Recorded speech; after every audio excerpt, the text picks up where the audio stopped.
toerana misy anao sotra fanahy masina fa ianao no mahatanteraka ny zavatra rehetra tsy hoe zay nandamina programa fa fitiavanao manokana Jesosy dia tia hisaotra anao zahay tia nome voninahitra anao zahay ary indrindra tena tononona indray ny etaetanay ianao androany Jesosy Kristy tompo tsara indrindra ofenanao zahay Jesosy Kristy tompo tsara indrindra mila ny fahafenonao zahay fanahy masina ao anatin'ny fotoana rehetrarehetra androany tompo tia andray fiainanao aminao indray zay tena hoe hita taratra amin'ny fiainanay tsiraray avy ny anaranao ho voninahitra ny anaranao rery ihany misy andrata Jehovah Andriamanitra Kristy tsara indrindra ho amin'ny voninahitra ao rery ihany Alleluia amen mazava toerana tompoko misaotra ny tompona ny amin'ny fahasoavana misaotra ny mpanompon'Andriamanitra koa no amin'ny tompo fahasoavana fa naniombona tamin'ny fanahy masina dia mizara zay nomeny eto amintsika tsiraray avy tsangatsangana kely tsika androany tamin'ny lundi de Pentecôte moa efa tsangatsangana fa androany tsika tsangatsangana de voyage dans le temps mafilaza azy satria tsangatsangana tany amin'ny passé tany tsika dia hitsangatsangana any amin'ny futur any koa tsika androany nitarita amin'ny fanahy masina tsika androany toerana tany amin'ny passé tany dia toerana any amin'ny futur zay le andrandray tsika be mihitsy no taritany fanahy masina zao fotoana izao mena foana moa ny loha hevitra dia ny azo hitanaovana nyity loha hevitra ty ngamba hoe Jesosy ny motivation toerana misy Jesosy no mety aminao tsy haiko hoe tafiditra ao anatin'ny liananareo zay fa lavalava eny Jesosy ny motivation toerana misy Jesosy no mety amintsika araka ny teneniko hoe andao hitsangatsangana anao comparaison ana verset kely tsika raha isika ny Genesis toko faharoa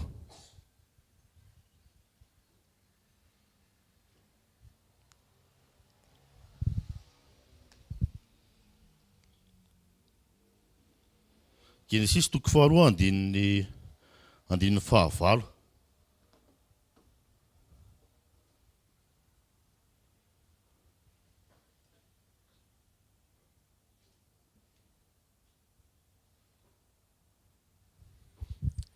amin'ny anaran'i Jesosy manao hoe ary Andriamanitra nanao ary Jehovah Andriamanitra nanao saha tao Edena tany atsinanana ka napetrahany tao raha lehilahy zay noforoniny ary nampariny Jehovah Andriamanitra teo tamin'ny tany ny hazo rehetra zay mateza sady tsara ho fihinana ary ny hazo naina teo afovoan'ny saha sy ny hazo fahalalana ny tsara sy ny ratra zay izy teo Jehovah Andriamanitra nanao saha tao Edena tany atsinanana ka napetrany tao raha lehilahy zay noforoniny toerana anankiray io zany tany amin'ny voalohany tany mitantarany hoe amboarin'Andriamanitra foana ny zavatra rehetra zay vao hoentin'ny olona amboarin'Andriamanitra ny zavatra rehetra vao hoentin'ny olona dia raisitsika ihany koa ny Genesis toko faharoa ambin'ny folo Genesis toko faharoa ambin'ny folo tonga dia ny andiny voalohany ngambany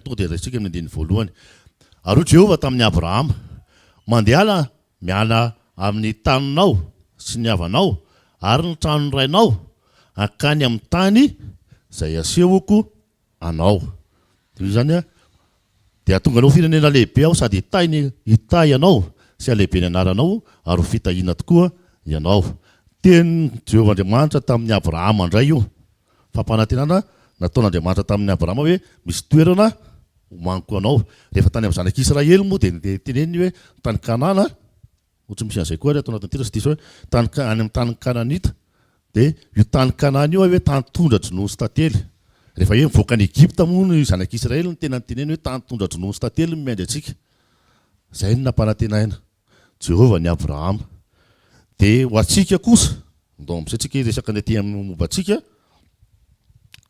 Jaune 14 1-3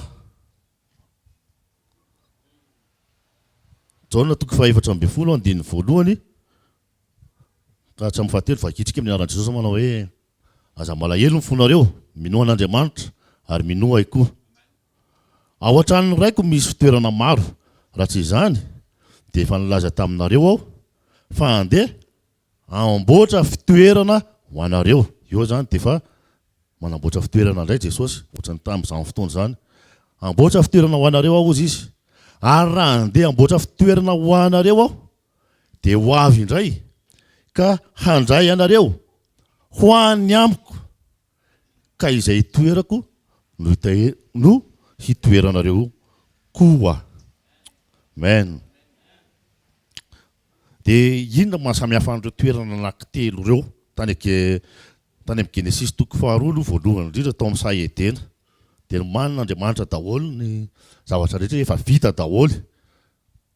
Haitsika tsara hoe tamin'ny andro fahaenina sy ny karazany efa vita daholo ny zavatra rehetra.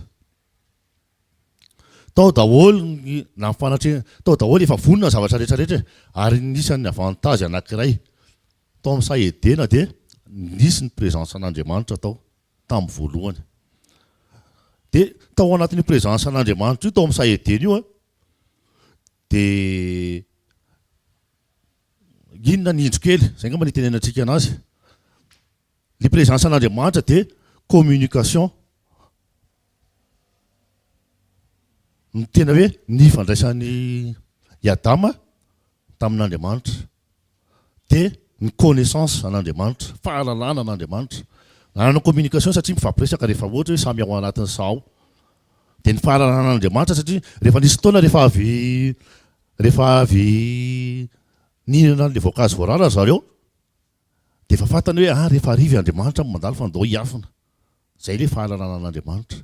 Dia efa nizaraina tamintsika moa ilay efa nisy fotoana papa nizaran'izay hoe raha vao connaissance fotsiny ny iarana amin'Andriamanitra dia hanana satana fahefana zay. Ary ny tena dia hanana satana fahefana zany raha vao hoe manana connaissance na ny communication koa zany tsy ampy. Raha vao hoe communication fotsiny amin'Andriamanitra mbola tsy ampy, mbola hidirantsika rehefa avy eo moa zay hoe ahoana moa zany ny tena antony, inona ny tena tokony ho izy. Inona mety mameno anazy raha tsy ampy ny communication satria misy zavatra tokony hameno anazy eo rehefa avy eo. Fa rehefa avy eo hidirantsika zay.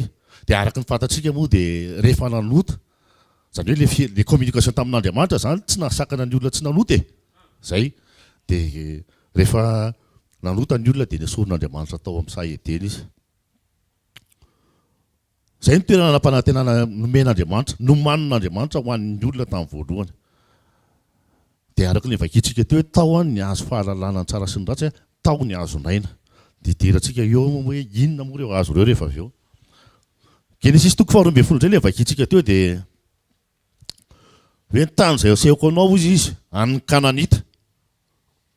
Tany tondra dronono sy tantely rehefa tonga taty amin'ny hoe rehefa hivoaka ny Egypta ny zanak'Israely dia hoe tany tondra dronono sy tantely. Dia fantatsika tsara fa teo amin'ny zanak'Israely dia raha oharina tamin'ny tany tamin'ny tao amin'ny sahy Edena zany dia nisy somary dégradé ny fifandraisan'ny zanak'Israely tamin'Andriamanitra satria efa olom-bofy dia olona voatsonga sisa no afaka tena hoe miaona sy miresaka amin'Andriamanitra tamin'izany fotoana zany. Dia niena ny communication, niena ny fifandraisan'Andriamanitra tamin'ny zanak'olombelona, tamin'ny zanak'Israely moa satria à partir teo nanomboka teo amin'ny Abrahama dia nanokana vahoaka Andriamanitra hifanerasera aminy dia ny zanak'Israely zay. Fa andao amin'izay tsika hijery momba antsika taty amin'ny Jaona 14:3.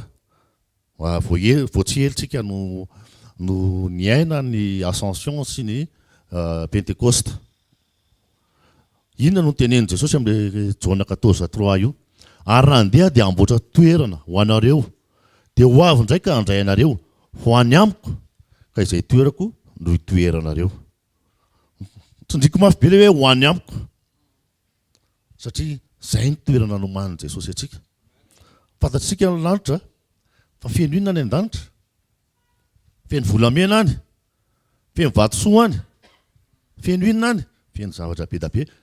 fahitan'Andriamanitra hoe tsy izay kay le nilain'ny olona, le noman'ny olona taria aloha, le nomanina taria aloha tena hoe fiaino an'izao tao amin'ny sahedena, dia tsy nampanantenain'Andriamanitra an'izay intsony, tsy nampanantenain'i Jesosy an'izay intsony ny olona hoe ndao ho any amiko fa tena ndao ho any an-danitra fa any toerana feno volamena, any feno safira, any feno rubis, tany saiko hoe daholo izay mpanao vato a. Feno émeraude. Ao anaty baiboly no miteny azy fa tsy hoe za mamorona. Ny émeraude ozy izy émeraude zany. Feno safira sy ny karazany. Eto amintsika koa misy fa tsy hoe eto Madagasikara zany le toerana raha vao mahita hoe feno an'ireo eto. Fa toerana misy Jesosy le izy. Hitanareo tsara ve le différence an'le fitiavan'Andriamanitra? Tsy niteny intsony Jesosy teo amin'ny fotoana hoe anamboatra fitoerana ho anareo dia toerana feno volamena, feno safira, feno an'izao, feno an'izao. Fa ny important indrindra no tenenina. Inona le important indrindra? Toerana misy anazy. Raha haintsika tena hoe miaina amin'izay, zany hoe motivation, zay ino moa le lohateny teo? Jesosy ny motivation. Ny motivation antsika zany a miova manomboka tamin'andraisantsika, satria teny hoe manomboka zao satria za mino. Fa rappel, zay moa za moa rehefa mijoro dia miteny foana hoe rappel satria tsy voandroana isika fa mamerina rappel fotsiny mba tsy ho adino hoe ny motivation antsika dia tsy volamena. Zany hoe tonga any an-danitra any tsy azakazaka hoe tsy azakazaka hoe hoay zaho volamena. Variana any ianao hoe tena lasaiza le ry teo. Fa tena hoe hoay mahita an'i Jesosy ianao dia tonga dia tsy haiko hoe ahoana nataonao batainao ve izy, ataonao câlin sa ataonao ahoana, fa zay ny tena tokony ho réaction antsika rehefa tonga any hoe tsy azakazaka ianao any amin'ny volamena sy ny karazany satria tsy izay le nampanantena, tsy izay le nampanantena an'i Jesosy atsika.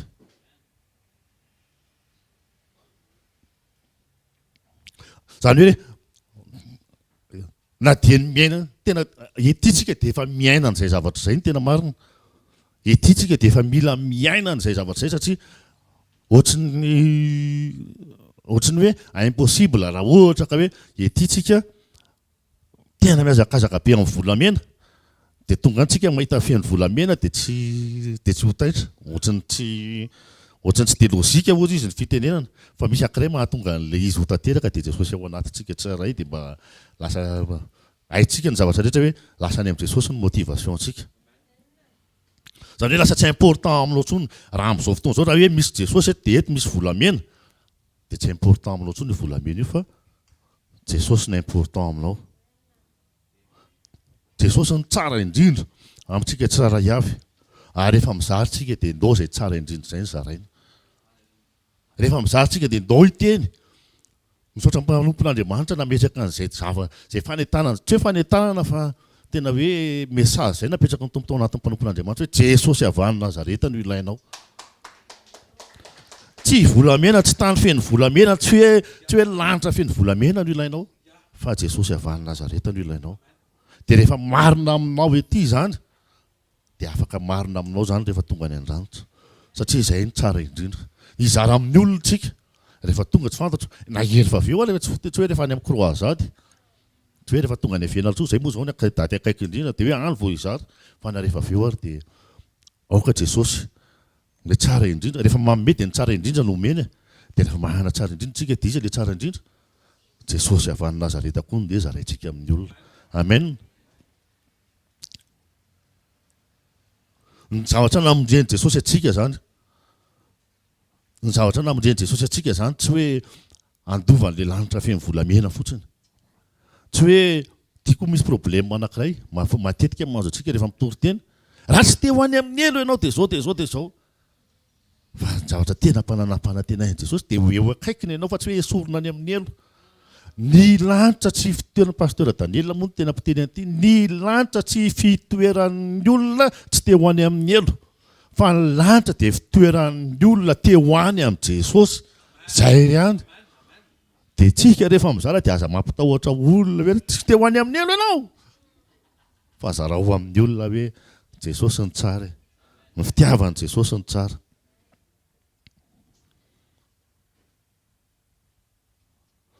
tena important mila mametraka zany tsika ny importance an Jesosy ao anatintsika. Misy hira hirandrija Rasolondraibe vao mivoaka moa izy pretra samy namoaka fa ny pretra tara dia tsy navoaka ny azy dia vola paherezina be le raha lala hoe inspiration miaraka tongo zany misy message miaraka tongo zany avoainy hiranao zay vonona amin'ny mandeha dia tsika tsy ho ela dia andeha zay vonona no mandeha ozy izy le hira dia ao anatin'izay hoe fahavonona an'izay zay no ianarantsika izao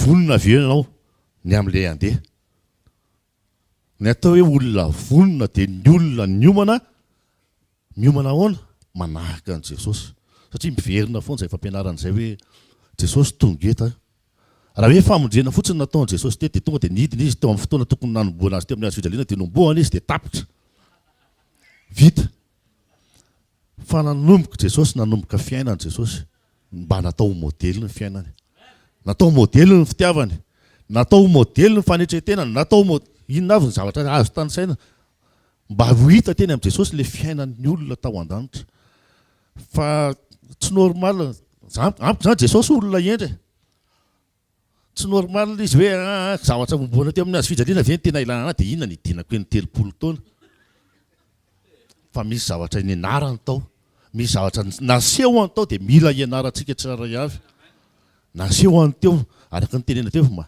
ny fitiavan'i Jesosy ny fanetretenan'i Jesosy ny fomba fijerin'i Jesosy rehetrarehetra tena hoe mila ianarantsika daholo zany rehetrarehetra zany fa tsy hoe eo amin'ny hazofijaliana fotsiny dia samy vita jereo tsara nge ny engouement Jesosy rehefa tamin'izy ny tena io dia efa nanana ino moa fiteniny engouement fetanetanana dia hitanao indray andro izy hiverina dia rehefa hiverina izy dia hiazakazaka izy hitsenanao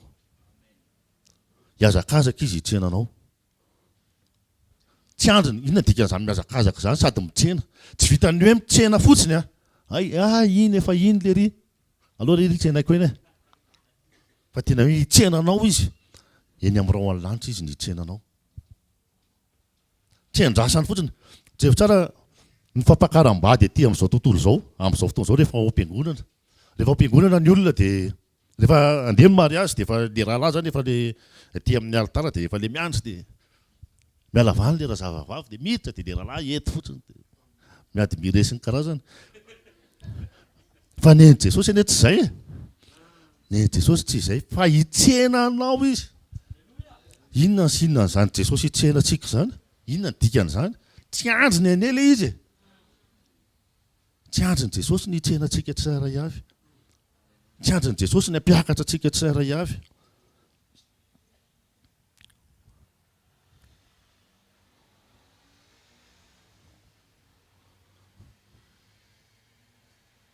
zao tompoka dia tsika ve manana an'izay etaeta izay mitovy ve satria tsika manahaka an Jesosy mitovy ve ny engouement mitovy ve ilay etaeta le tena hoe fietanetanana amin'izay fiverenan'i Jesosy izay amin'izay fotoana tongavan'i Jesosy izay sa ve hoe raha ohatra misy zavatra andrasanao rehefa avy eo za zao andeha hanao visa rehefa avy eo ka raha hoe mivaly ny visa rehefa avy eo kanefa Jesosy tonga baibay ianao visa fa tsisy lavako anao na kely ary ny fietanetana ao anatintsika tena hoe manahoana ny fietanetana ao anatintsika ahoana ny tena fiandrasantsika n'izany Jesosy hiverina zany fa Jesosy tena tsy mahandry ny ampiakarana antsika ny fampiakarana Jesosy antsika tsy hoe tena tamin'ny andro ny Elia dia ahoana ny ampiakarana ny Elia kalesy afo miakara fotsiny alahy ty iny taxi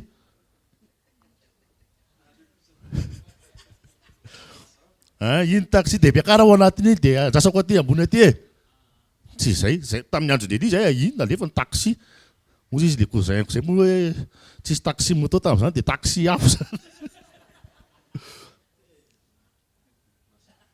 fa tena fa Jesosy rehefa hitsenantsika dia tena ao anatin'ilay taxi raha ohatra hoe taxi moa zany ilay ana dia miaraka amin'ilay taxi izy dia ao anaty taxi dia miaraka aminao ao fa izy eny amin'ny rahoana lanitra dia raha rahoana hoe papamonina mpianatra an'iny hoe rahoana dia mila maivana noho ny rahoana ianao ohatraohatra izay dia mitaingina an'ilay rahoana miaraka amin'ny Jesosy zany ohatrany hoe rahoana ngamba zany soloan'ilay taxi eo amin'ny fotoana io fa izy tsy nalefa fotsiny hoe miakatra amin'ny rahoana zany nareo e fa hoana miaraka aminao eo ambonin'ilay rahoana izy fantatrareo tsara ve hoe faneom-pitiavana re zany tsy haiko hoe tsika manambady mba manahoana rehefa ohatra ka hoe efa nefako any taxi mitsenanao e raha ohatra tonga dia hoe iainantsika amin'ny fiainana tonga dia eo anatin'ilay fiainana andavanandro mihitsy zany efa nalefako any taxi mitsenanao say hoe manahoana rehefa hoe efa mandeha taxi afa miaraka amin'ilay ato anatin'ilay taxi ato mitsenanao tsy mitovy ny fifaliantsika ao anatin'izany tsy mitovy ny fifaliantsika ao anatin'izany fa tena hoe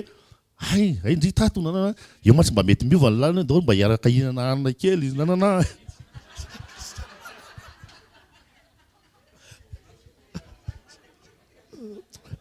mety amintsika izay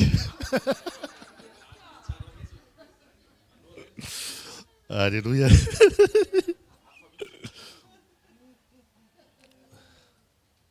dia araka izany tena hoe tokony mifamaly tokony fitia mifamaly le fiarahana amin'ny Jesosy zay karaktera atao amin'ny Jesosy dia tokony ho réciproque ohatra izay le fitiavana Jesosy ao anatinao raha impatient Jesosy miandry anao dia tokony impatient koa ianao amin'ny fiverenany tsy miandry valim-bavaka izay ny fitarehana tamin'ny mpanompon'Andriamanitra teo tsy miandry valim-bavaka fa miandry an'i Jesosy ozy izy ny tenin'Andriamanitra ny amin'ny salama hoe miantombena tsara miandry any salamo 37:7 miantombena tsara miandry an'i Jehova Andriamanitra ao Jehova no adrasantsika ary ny tena hoe fanehoan'Andriamanitra ny tena fanehoan'i Jesosy ny fitiavana dia tena fantatry Jesosy hoe raha tsika ireo mbola tsara i Adama mbola tsara ny zanak'Israely fa atsika tena tonga dia hoe reto vao maika tsy point sara vao tsy zamy miditra ao anatin'ireo tena tsy tafo ireo raha vao tsy zamy miditra ao anatin'ireo dia nidina mihitsy izy dia niditra ao anatintsika tsiraray avy fa za tena miteny amintsika fa i Adama mety mbola tsara noho itsika ny zanak'Israely mety mbola tsara noho itsika fa atsika raha vao tsisy Jesosy dia efa potika sa tsy haiko tsony hoe ino tsisy terme mety mahalaza anazy ngambana fa tena nidiny Jesosy mba tena hoe ho tanteraka ao anatintsika mba ho mendrikintsika amin'io fampakarana io zay mahatonga le hoe Jesosy ny tena ilayntsika tsiraray avy Jesosy ny tena hoe ho fiainantsika tsiraray avy dia le izy tonga fiainana satria izay ny tenin'Andriamanitra zany lalana sy fahamarinana ary fiainana ozy izy zany mila velona ao anatin'ireo ozy izy Jesosy fa raha communication fotsiny zany hoe tena hoe vavaka sy ny ilaina za tsy miteny hoe tsy ilaina ny vavaka raha fahalalana fotsiny dia tsy tafavoaka ohatrany tamin'ny Adama lalana communication Adama lalana fahalalana fa tsy tafy Adama dia araka ny teneniko teo hoe Adama za manokana aloha tsy fantatro nareo fa Adama mety tena mbola tsara lavitra anao za fa sofa nisy Jesosy nidina dia nanamboatra dia izay dia lasa tena tiany Jesosy tsika zay moa zany tena hoe mahatoy izao antsika tsiraray avy tena tia marary-pity any amin'ny tononkirana Solomona 5:5 marary-pity amintsika izy fakitsika kely tononkirana Solomona 5:5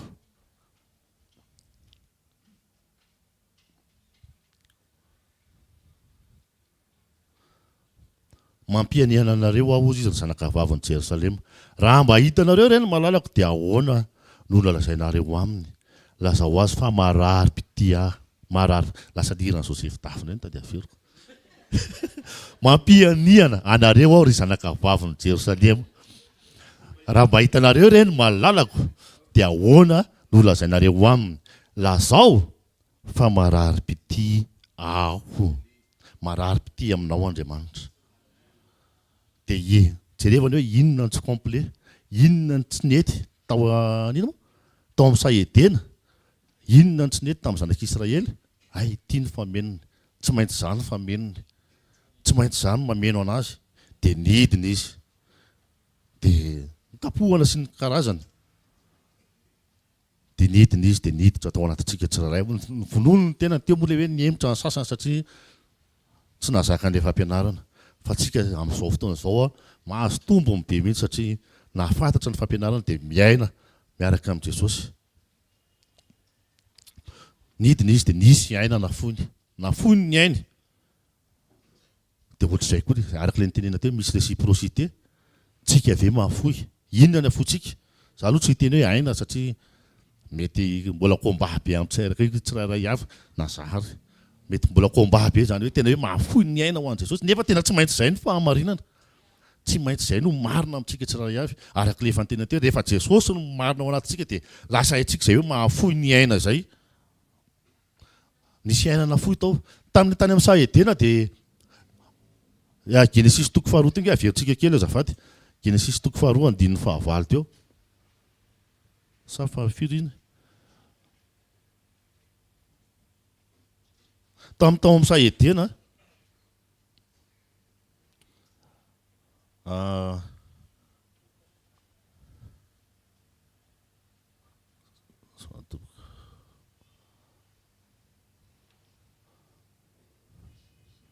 andiny fahasivy ary nampanirin' Jehovah Andriamanitra teo amin'ny tany ny hazo rehetra izay mateza sady tsara ho fihinana ary ny hazonaina teo voan'ny sa sy ny hazo fahalalana ny tsara sy ny ratsy de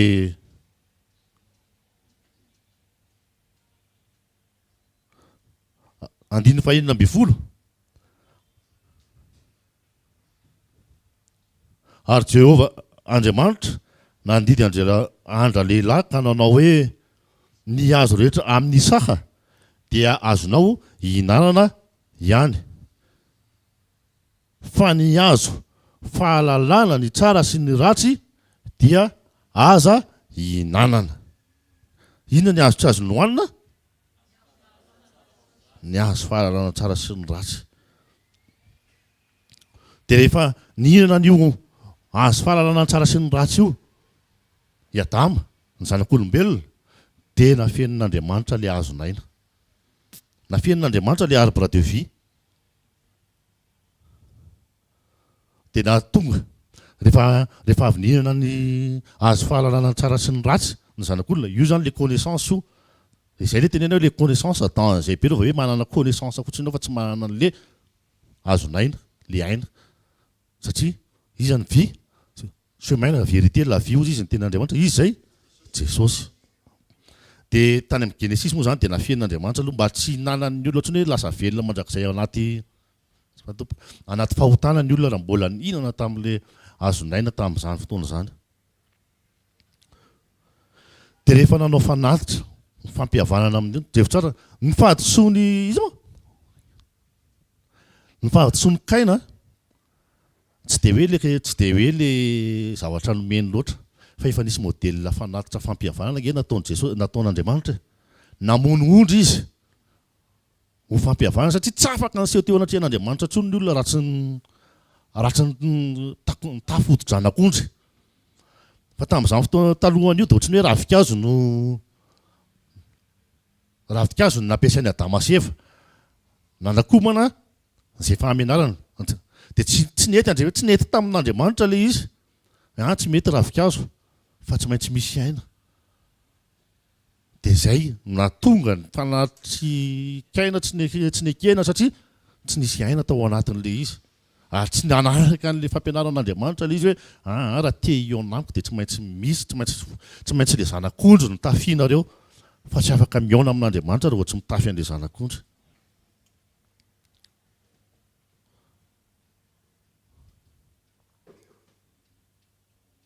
Araka ny tenena teo de hoe Jesosy no io arbre de vie io satria zay je suis le chemin la vérité la vie ozy izy ny ten'Andriamanitra ataoko hoe teny frantsay kely le satria le amin'ny teny gasy de manao hoe mofonaina hazonaina ranonaina teny fiainana boky ny fiainana zany hoe pain de vie arbre de vie parole de vie livre de vie inona koa mety mbola vie hitanao tsy fantatro ao anaty baiboly ao fa Jesosy io fiainana io araka le nitenenina teo mila miaina tahaka an'i Jesosy fiainana le Jesosy iainantsika fa tsy religion tsy connaissance zay le izy teo tsy connaissance fa tena fiainana le Jesosy arahantsika mila miaina tahaka an Jesosy tao amin'ny sahidina dia le azo nohanina zareo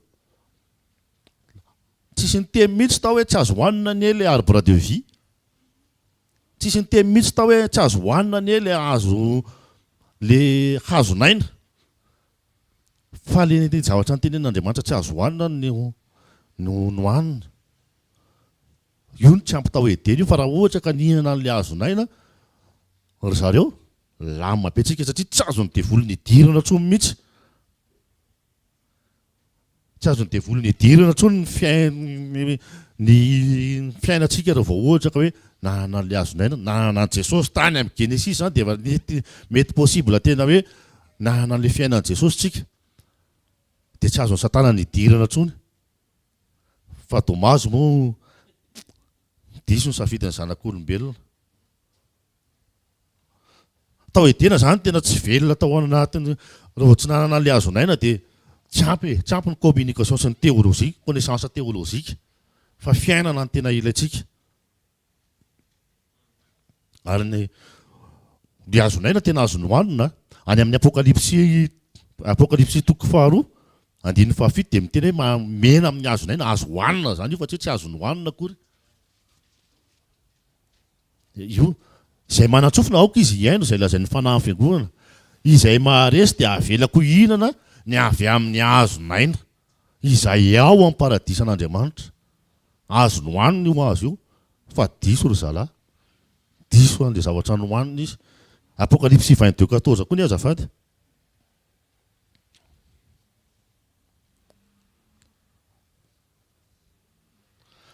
sambatra izay manasa ny akandrony mba hanana ny fahefana amin'ny hazonaina sy hidirany amin'ny vavahady ho ao an-tanàna io le namboarina ho antsika io satria io tsy nisy moa izany fa tsy nampiasaina zay ngamba ny tena marina nisy tao amin'ny sahedena le izy fa noho ny erreur de soi dia tsy nety ntsony tsy tafavoaka ntsony dia nidiny Jesosy araka le zavatra nyzaraina teo nanao modely fiainana inona le modely fiainana tena ndomba ianarantsika satria moa tsika anaty sekoly mianatra modely anankiray tena ilaina koa amin'io fotoana io satria tsy hoe amin'io fotoana io fa any an-danitra any dia fahadiova-po mahana fahadiova-po ve tsika tahaka an Jesosy nadio fo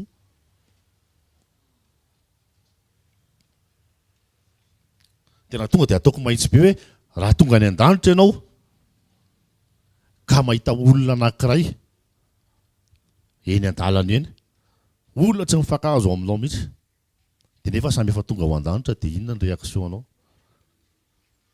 madio fo ve tsika sa hoe hivily ho izy Jesosy rehefa mijery an'le olona tena fahadiova-pony ny Jesosy ny olona nahita amin'ny Maria Magdalena mivavaka rehefa nahita amin'ny Maria Magdalena dia nitora-bato fa Jesosy rehefa nahita amin'ny Maria Magdalena dia hoe ty olona afaka mandova lanitra ty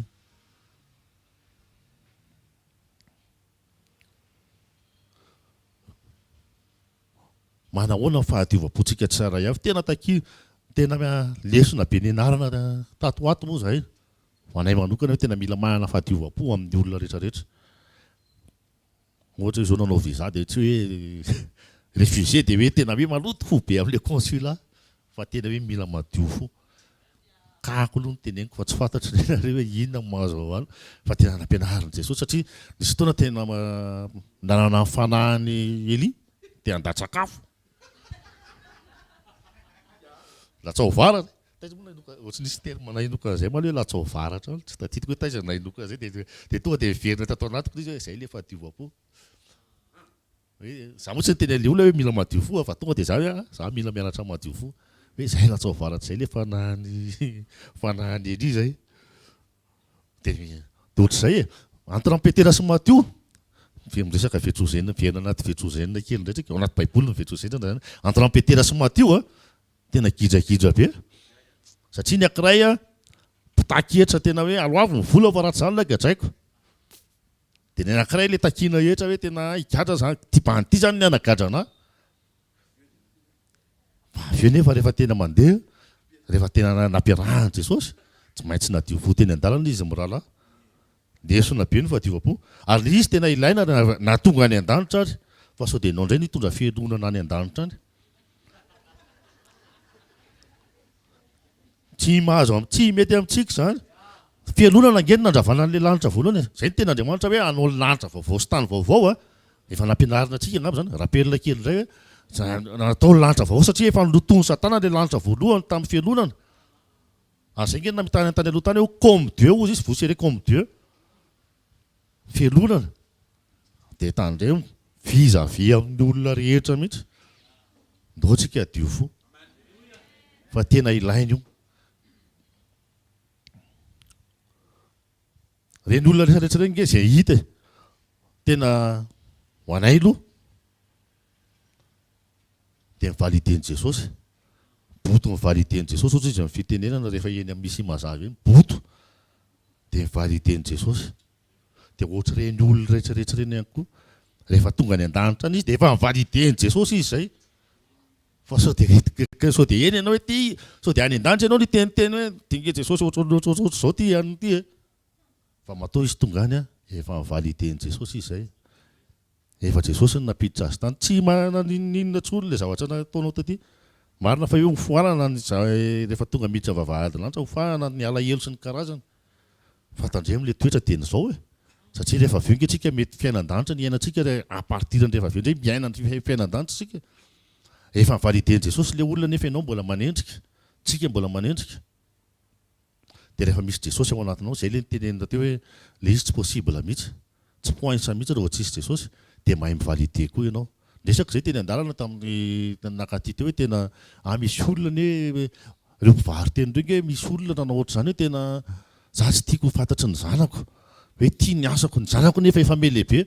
Tsy fidiny anazy ilay izy dia ianao anendrika azy ohatrany hoe makorely ty na. Fa tsy fidinao anazy ilay izy. Fa afaka valideny Jesosy iny rehefa hoentinao eo amin'ny Jesosy ilay olona. Amen. Dia ndao matotakian'Andriamanitra amintsika hoe tena hoe izay madio am-po no mahita an'Andriamanitra dia ndao tsy petipetenina an'izany ny lanitra. Ndao tsy petipetenina an'izany no fotsika. Ndao tsy petipetenina an'izany ilay lanitra dia mety rehefa avy eo. Tsy asiana petipetinota amin'ny resaka fahalotom-po amin'ny olona tsiraray avy. Izay moa rehefa miaraka eny an-dalana miaraka amin'ny pasteur Ajao dia miresaka ny olona be da be eto amin'ity fitondrany ity. Fa tsy mahazo maloto fo amin'izay zavatra mety atao zalahy hoe lasa ny anina natao ny anina. Fa tsika tsy mahazo maloto fo. Miresaka ohatrany hoe miresaka ny anina dia fa iny azon'i Jesosy validena daholo reny olona reny rehefa avy eo. Amen. Ary manao amen tsika satria tsika ray fo amin'ny Jesosy. Izay ny tiany Jesosy tia novondrena ny olona dia manao amen tsika. Vondreo ihany, vondreo président, vondreo mpanampy anazy, vondreo conseiller. Fa tsy hoe ary amin'ny atoko ilana tsika dia hoe atsao varatra. Tsy mety. Lasa tsisy Jesosy ao anatintsika amin'izany.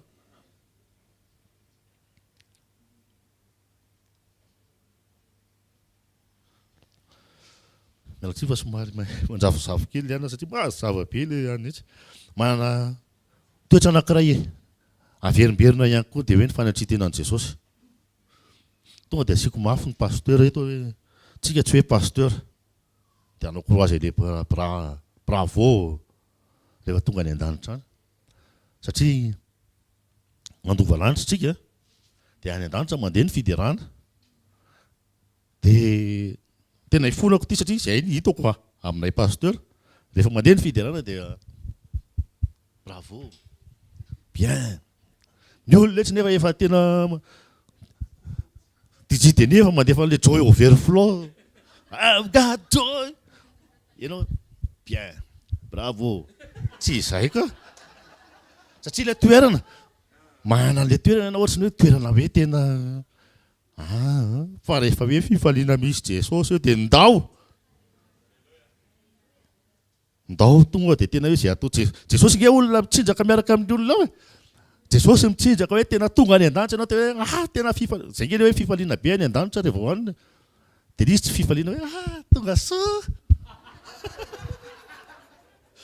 Za aloha tsy sura amin'izany fa tena sura hoe tena hoe orakoraka be tena hoe Jesosy miorakoraka io dia ianao hoe hoe merci. Non, tsy izany ka. Zay ngeny navoan'i Mikaela tamin'ny andron'i Davida. Zay no navoan'i Mikaela tamin'ny andron'i Davida. Ianao nge mpanjaka hozy izy nananana. Fa zao aza avela izy titre. Tena hoe tsy hanamarina anao eo anatrehan'i Jesosy. Titre mety hoe eny amin'ny olona izany. Fa dia zay ndao hanana fanetretena tahaka an'i Jesosy koa. Fahadiova-po, fanetretena. Hamarana anazy dia ndao tsika hilanja ny azy fijaliana isan'andro. Inona ilay atao hoe milanja ny azy fijaliana isan'andro araka ilay zavatra nizaraina teo. Mihavana amin'Andriamanitra isan'andro. Mitafy an'ilay zanak'ondry Jesosy Kristy. Zay ihany ny fihavanana amin'Andriamanitra, tsisy afatra izay. Jesosy Kristy. Le milanja ny azy fijaliana, misy mantsy ny olona miteny tena tiany any azy fijaliana tsy maintsy lanjaiko.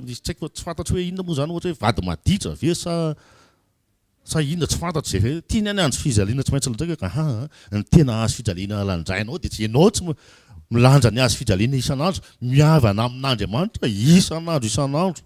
Mihavana amin'Andriamanitra, mamelona Jesosy ao anatinao isan'andro. Dia inona ny azy fijaliana anankiray? Mihavana amin'ny olona. Mihavana amin'ny olona isan'andro. Dia io tsy possible ny fihavanana amin'ny olona raha vao tsy mahadio fo. Tsy manana problème ianao na iza namitaka anao. Na iza tsy nanome visa. Miala tsy fa zay foana moa izany vena fa zay izao ny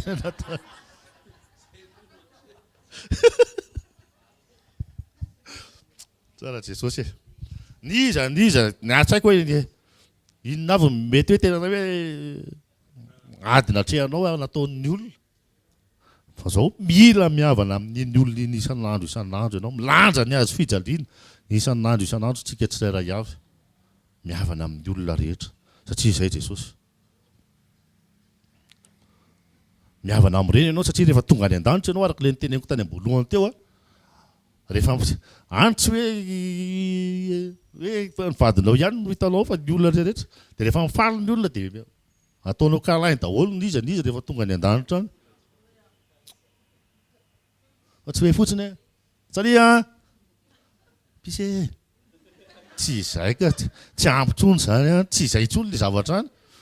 Fa tena hoe le communion tena hoe mifanakaiky aminao tsaratsara ilay olona. Io koa na le titre teo ary nge dia mahatonga an'izay pise. Salia rehefa mafaneny anany fa tsy izay tsy ampitsony izany izay. Fa tena ilay fahadiova-po. Satria tena fifaliana nge ny iraisana any. Fifaliana ny iraisana any. Joy overflow. Vonona vetsika tsiraray avy. Vonona vetsika raha rehefa avy eo ilay fotoana. Za manokana dia karazan'ny olona anankiray. Hoy ny tenenako anazy. Karazan'ny olona anankiray hoe mino aho fa hienjy Jesosy. Ahoana ilay te hoe mienjy Jesosy? Ny fahendren'i Jesosy Jesosy tsy mampanantena anao zavatra tsy possible. Jesosy tsy mampanantena anao hoe nareny tenenako an'izany Jesosy zany rehefa miteny izy hoe akaiky ny fiheviako afaka 10 minitra. Ohatra zany 10 minitra zany afaka 10 minitra dia ampanantena anao koa izy hoe andray 2 milliards ianao raha afaka pitso. Azonareo ve le fahendrena? Tsy haiko na ohatran'ny hoe izay no ampitako anazy.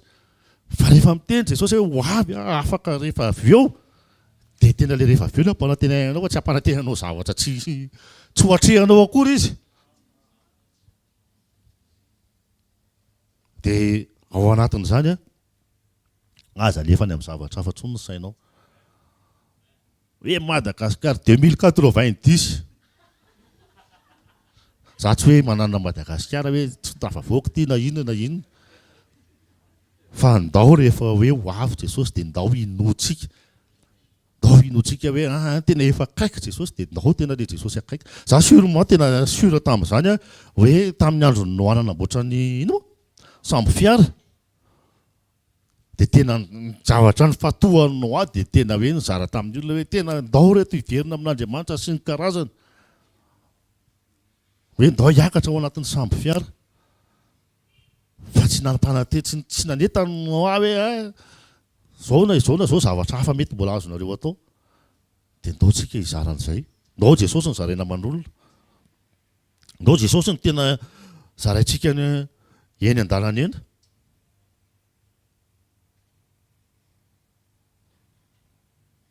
Zay le teneniko teo za karazan'olona ohatr'izay.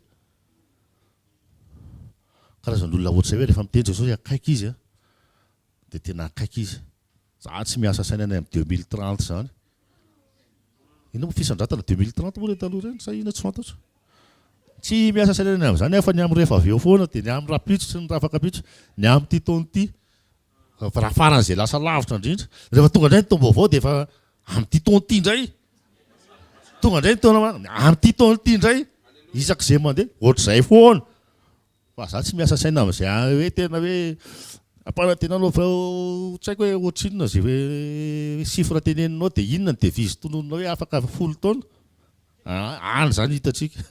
Raha tonga ny raha mbola sy tonga Jesosy. Luka 12:36. Ndao tsika tsy hiandry rapitso. Luka 12:36 mba ngataka kely. Ny anaran'i Jesosy manao hoe ary aoka ianareo ho tahaka ny olona izay miandry ny tompony. Raha mody avy amin'ny fampakaram-bady izy ka no tonga sy mandondona izy dia voany miaraka amin'izay. 37. Sambatra ny mpanompo izay hita ny tompony miambina. Raha avy izy lazaiko aminareo marina tokoa fa isikina ny tompony dia ampipetraka azy inona toy any? Inona? Halleluja. Dia ho avy ka hanompo azy. Zay kely any an-danitra any reto e. Jesosy ny hipetraka. Dia ampinana hanompo atsika. Fa inona ny tenen'ny tompo? Sambatra ny tompo izy, sambatra ny mpanompo izy izay hitan'ny tompony manompo ve? Miambina. Izy tsy hoe hitan'ny tompony manompo fa mazava be io tenin'Andriamanitra io. Hitan'ny tompony miambina. Vonona ve ianao?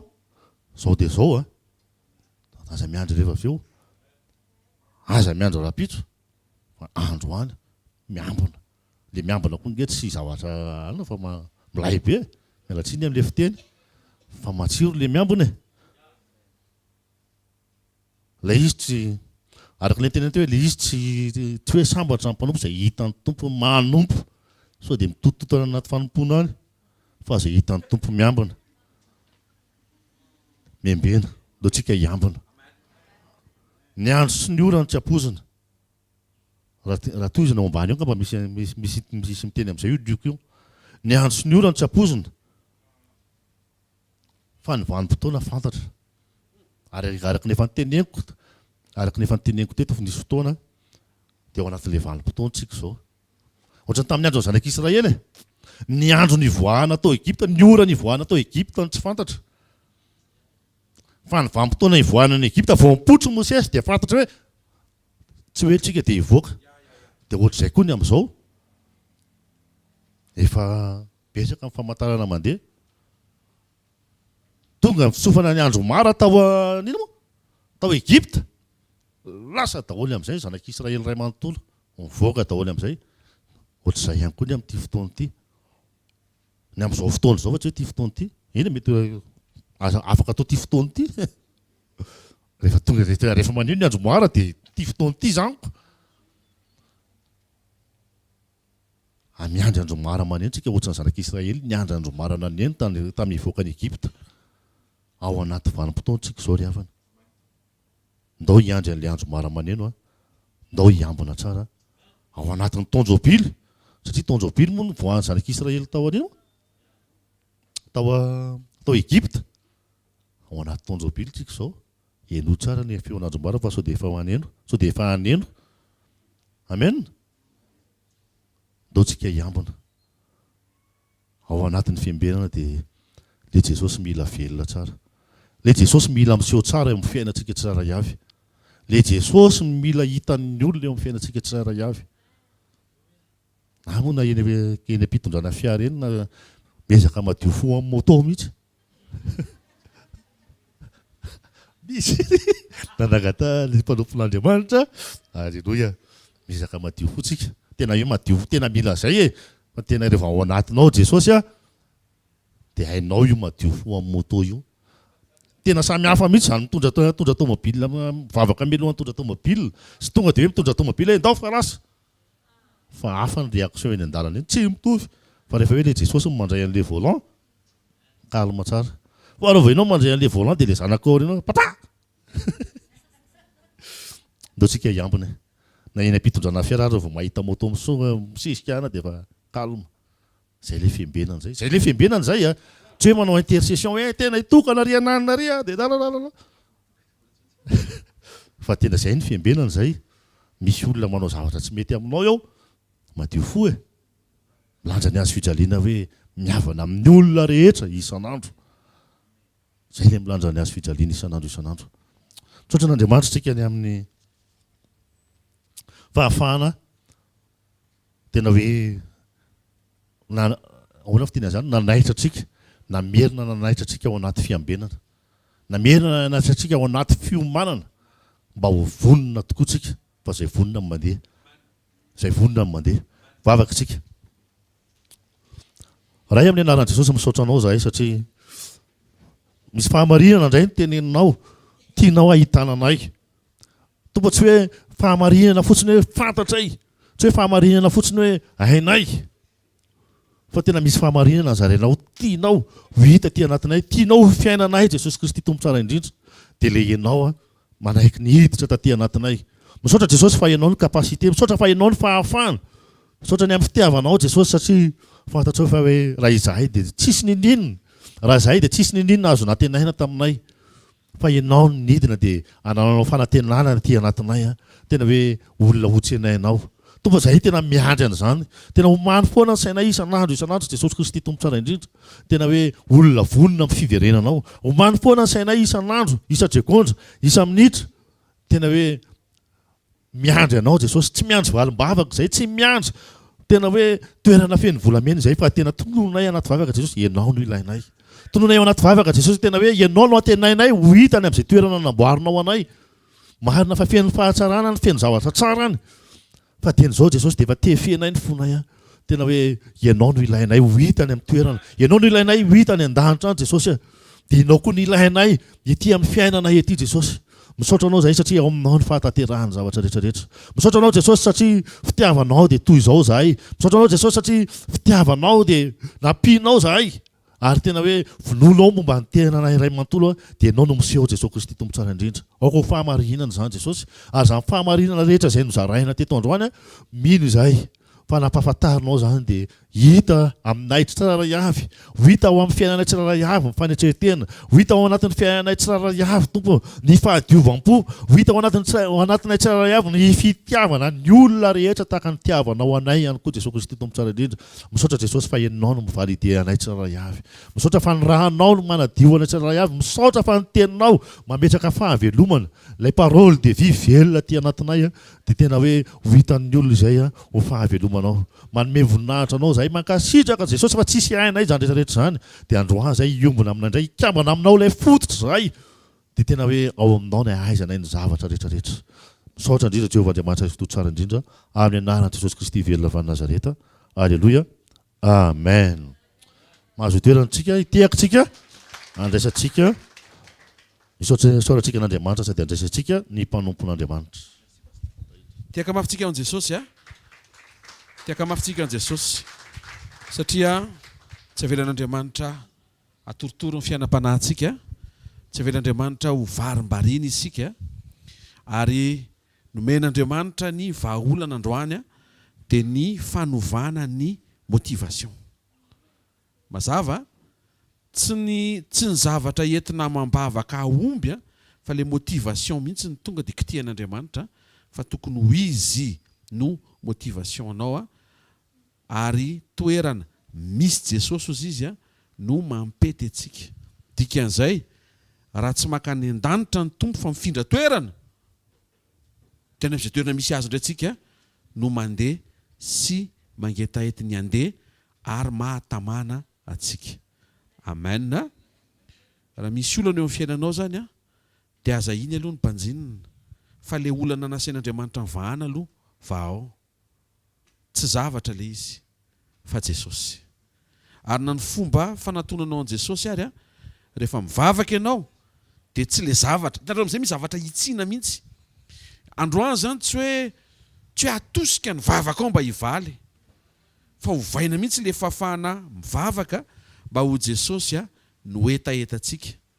Dia ataon'Andriamanitra manaraka rehefa tsy mampahorenao tsony le zavatra mety nangatahanao.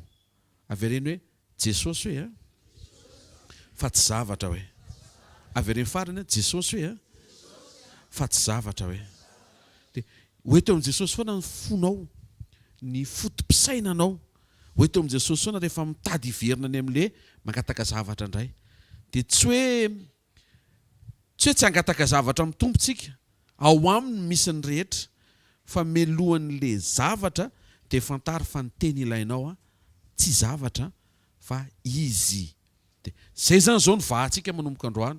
Andeha hiasa ianao, hiatrika ny tokantranonao, hiatrika ny hoavinao, ataovy resy lahatra ny ao anatinao fa Andriamanitra manohana no ilainao fa tsy hoe ny fanohanan'Andriamanitra ka tsy mampaninana be andraikitra be izy ao an-danitra ao tsy voatery midina izy fa afaka alefany fotsiny ny teny sy ny heriny dia lasa mamakivaky amin'ny fahombiazana ny fiainako dia jareo tsara fa tsy izay ny ao am-pony Jesosy fa ianao mihitsy no tiany sy ao am-pony.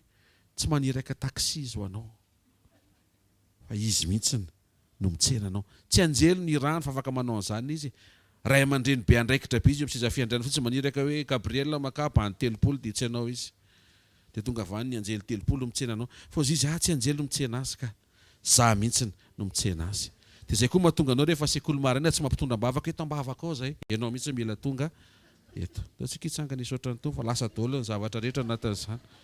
Azareo ve hitandreo amin'izay ve le ianao mihitsy ny tiany Jesosy dia ianao koa tokony ho tiany Jesosy. Za tsy midika izany hoe tsy vavaka ao anao rehefa sendra tafiaontsika fa eno tsara le lesona fa ny important amin'Andriamanitra tsy ny kahanao no entiny eto fa ianao mihitsy ny tonga eto. Zay mahatonga ty sekoly ty tsy hoe sekoly ny ka hoe samy mandefa amin'ny MP any dia za rery ny eto izy koa ny hijanona rereto rehefa tsy aveto ianao. Tsy miany antranony zany fa tsy zay le izy fa le ianao tonga manetry tena avy any mihitsy. Latsinainy maraina antsika izao hoe lundi de mer any androany. Efa fety de mer tiako tenenina zany hoe mizavatra atao be deabe ane fa ianao manetry teny anka tsy hanomboka herinandro raha tsy hoe amin'ilay invitation, raha tsy hoe amin'ilay fanasana iaino an'Andriamanitra aloha satria mangetaita an'Andriamanitra aloha. Ny ambiny rehetra afaka mety. Tsy manina koa ary na tsy mety tsy problème zany fa le fifandraisaka amin'Andriamanitra kosa aloha mila mihavana aminy. Dia zareo hoe na ianao zao tsy ianao ohatry mahazoazo aina tonga dia misy courage ambony be zany ny taha moraly to dia renao mihitsy hoe tsisy délestage na moral androany to dia renao manary ireo satria avy eto amin'ny fanatrehan'Andriamanitra ianao. Avafonta ianao dia isaoran'Andriamanitra ny teny isaoran'Andriamanitra ny fanatrehany isaory fa maniraka mpanompo Andriamanitra anambara teny mpitiavana ampatsiaro antsika ny ao am-pony amantara antsika fa tsy ny zavatra fa izy mihitsy ny tokony irintsika ary tsy ny zavatra ao fa enao mihitsy ny tian'Andriamanitra hifandray aminy. Misaotra ray amin'ny anaran'i Jesosy sekoly mpamana olana tsy ireo olana manahirana mavesatra ihany ny tianao hovahana fa anisan'ny olana fototra dia ny fanovana ny fotom-pisainanay hitodika sy hibanjana ahita tompo fa enao lay vahaolana fa tsy hoe avy aminao fotsiny ny vahaolana.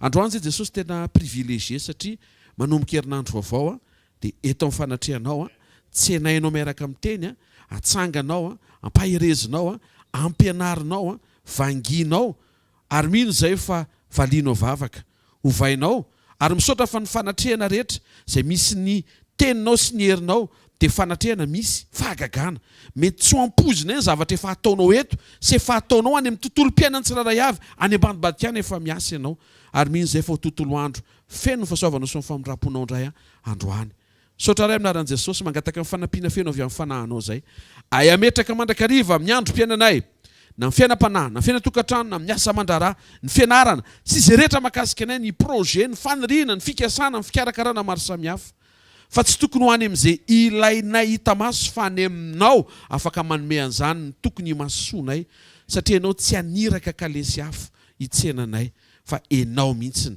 no mitsenanay aoka ho vato fantsika ny anatin'ny fonay tompo zany fitiavanao zany ianao ilay Andriamanitra lehibe indrindra manetry teny ianao hitsenanay satria tianay ianao raha makivaky ny herinandro ny tsiraray avy na zay tonga eto na zay miaino ny fandaharana sy ireo zay manaraka direkta aoka mifamindram-ponao tena ho eo amin'ny fiainanay tsarovy tompo ty herinandro ty momba anay vaovao Jesosy tsarovy ankizy rehetra hatrehany tsiraray avy eo amin'le mahaolona eo amin'le fiainana andavanandro misy zavatra be lehibe mifamaofao fa matoky kosa zay fa ao anatin'ny fanovana ny any anaty dia afaka hiara-iasa aminao zay mba hisiany fiovana ity ivelany amin'ny anaran'i Jesosy amen. Raisy nitsodrano zay tononona tanteraka eo amin'ny fiainantsika amin'ny anaran'i Jesosy Kristy avy Nazareta tsofina rano ny fafahano misokatra ho amin'ilay motivation tena izy dia Jesosy tononona amin'ny anaran'i Jesosy Kristy avy Nazareta ny fanamasina ampahatanjaka ny fanapaha-kevitrao atonga anao ay ametraka an'Andriamanitra mihoatra noho ny zavatr'Andriamanitra mandehana fa efa manampy ianao ny tompo ary matoa nomeny ny loha-hevitra androany vonona miaraka amin'izay loha-hevitra zay ireo karazana fanampiana rehetra tonga anao hiaina an'izay loha-hevitra zay manomboka androany maraina ho karazan'olona ianao tia an'Andriamanitra mpitady an'Andriamanitra mpanaja an'Andriamanitra manompo an'Andriamanitra vita fihavanana amin'Andriamanitra tsofina rano miaingava vaovao fa ho herinandro tsara ho anao ty herinandro ty ho herinandro feno ny voninahitr'Andriamanitra zay ho karakarainao dia ho ataon'Andriamanitra tafavoaka satria mahay mametraka ianao hoe izy lay fototra ary tena irinao mihoatra noho ny zavatra rehetra raha ikarakara ianao dia havanina ody ventiny zay natsakaina izy ny fomba fiteny raha anomboka ianao dia havita raha anao ianao dia hatateraka miaraka amin'ny fanampian'Andriamanitra sy ny fanetretenanao amerina ny voninahitra ao an'Andriamanitra ianao amin'izay zavatra ho ampahitana ianao amin'ny herinandro ty mandehana fa miaraka amin'ny fanatren'Andriamanitra ianao ny tontolo andronao ny herinandronao ny famaranana an'ity volany ity dia ho fenoan'Andriamanitra surprise tsara fahagagana fanokafan-dalana fahombiazana fandresena fahatsarana ao fahatsarana mandehana fa tsisy arombaka zay ho tanan'Andriamanitra ary eo tanan'Andriamanitra mifanolora-tenao sy mifononao ary mifonao amin'ny anaran'i Jesosy Kristy avy Nazareta mety ny zavatra rehetra amin'ny lafiny rehetra manomboka andro maraina mahita fa hifaly amin'Andriamanitra ianao ary fijoroanao ampifaly an'Andriamanitra amin'ny anaran'i Jesosy Kristy avy Nazareta amen. Tsofirano akaikinao bonne journée ianao hoe miaina herinandro finaritra hoe miaraka amin'Andriamanitra hoe ho tanteraka indray ny volana hoe hifarana tsara ny volana me hoe eo ny famindram-pon'Andriamanitra hoe eo ny fahasoavany hoe tsy miatrika rery zany ianao hoe mahita fandresena hoe mahita fahombiazana hoe mahita fiovana hoe dia fiadana ao amin'ny tokantranonao hoe mety tsara io tokantranonao io hoe mandrosina ireo menakavy hoe amin'ny anaran'i Jesosy Kristy avy Nazareta ataontsika hiteka mafitsara ho an'ny tompo tsara ao ny fahasoavana fa fahasoavan'Andriamanitra no maty izao dia ny fahasoavan'Andriamanitra no maty izao anareo amen. Teny Jesosy daholo azadino fotoana antsika rapitso sekoly fanasitranana